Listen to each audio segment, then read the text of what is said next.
बिस्मिल्लाहिर्रहमानिर्रहीम, अस्सलाम वालेकुम। हम अपने YouTube channel voice of overseas में आपको खुश आमदीद कहते हैं। दोस्तों, आज की अहम ख़बर और एक खुशखबरी है जो मुहंदिसीन हैं, जिनका मुहंदिस या फ़नी या इस तरह का कोई महीना है, जिनकी तजदीदें नहीं हो रही थी, रुकी हुई थी, अब तजदीदें होना शुरू हो गई हैं गवर्नमेंट की तरफ से। अभी इस पर कोई चार्जेस वगैरह नहीं है, आप इनको तजदीद भी करवा सकते हैं और अपना महीना भी तब्दील करा सकते हैं।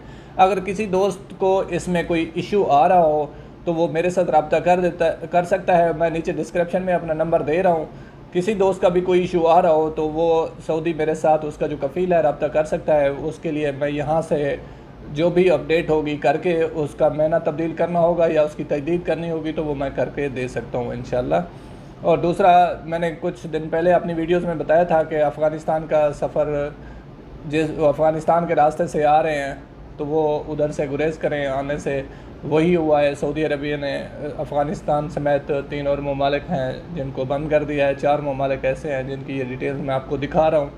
तमाम दोस्तों तक ख़बर पहुँचाना ज़रूरी था, जो कि मुहंदिसीन के लिए ज़रूरी था, जो परेशान थे, जिनका इकामा तजदीद नहीं हो रहा था, वो अब अपना इकामा रिन्यू करवा सकते हैं और प्रोफेशन चेंज कर सकते हैं विदाउट डिग्री। अपना बहुत सारा ख्याल रखिएगा। अल्लाह निगहबान। अस्सलाम वालेकुम।